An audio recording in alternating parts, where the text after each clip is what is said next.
We gaan terug in de tijd naar New Orleans, begin 20e eeuw. Jazzmuziek was toen sterk in opkomst en werd in een korte tijd razend populair.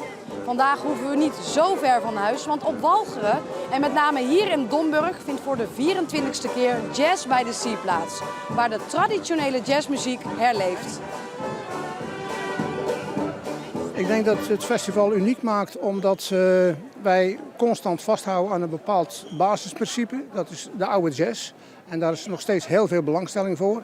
Maar we proberen wel af en toe wat alternatiefjes erbij te doen om toch wat afwisseling te creëren. En waarom doen jullie dat? Vinden wij dat het publiek wat we nu hebben ieder jaar een jaartje ouder wordt. Zoals wij allemaal. Maar dat zie je heel goed. En we proberen door alternatieve muziek, wat meer moderne muziek, ook de jeugd erbij te betrekken. Ja, meneer, is dit nou echt genieten? Dat dacht ik wel, ja. Zeker. Onverwacht. Want? Nou staan we op de camping en we wisten van niks. Ik kom er door het dorp lopen en geweldig, geweldig. I have never dreamed it, have ever dreamed a life like this. I cannot believe it, have ever dreamed a life like this. When everything you think is incomplete, that's happening when you achieve. Could you ever dream it? I have never dreamed a life like this.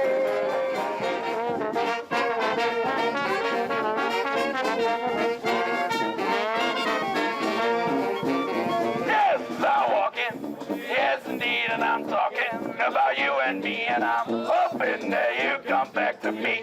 Ik kijk even naar de bezetting van jullie band, maar jullie springen er redelijk uit qua leeftijd.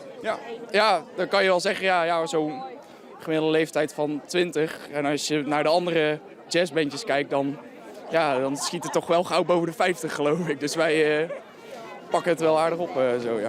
En dat valt ook wel op. Ja, je merkt het. Mensen blijven staan, mensen lachen, mensen klappen mee.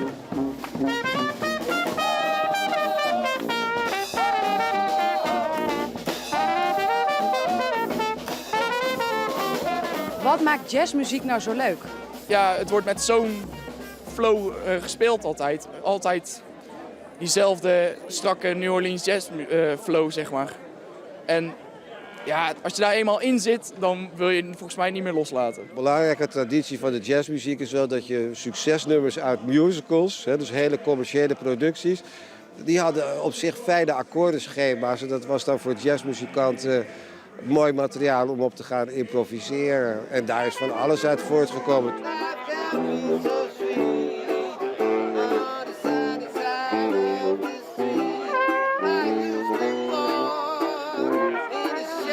Ik vind zelf belangrijk dat het lekker swingt eigenlijk. Dat vind ik zelf wel een belangrijke eigenschap van goede jazzmuziek.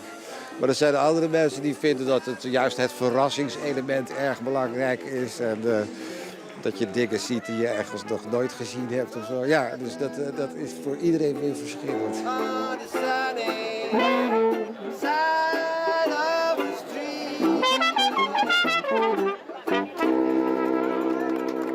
Wat heeft u met jazz? Alles. Nostalgie uit onze jeugd, hè? Ja, in de jaren 40 daarna zijn wij uitgegaan.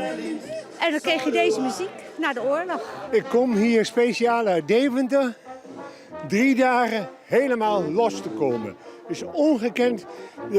De aanbieding van orkesten is fenomenaal. Je kunt vrij dansen.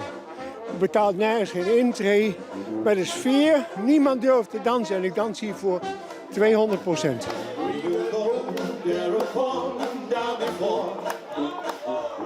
Ik heb de Dixieland heb ik op dansles vroeger geleerd. De Charleston heb ik zelf geleerd achter het bed. Op koude voeten. Het is altijd even gezellig. En dit jaar heel mooi weer natuurlijk. Hè? Natuurlijk ook wel een pre. Ja, en de mensen zijn allemaal hartstikke gezellig en lief. En mooie muziek, dus goede bands. Ja, die bands kennen wij allemaal, dus daar kom je natuurlijk ook op af. Hè?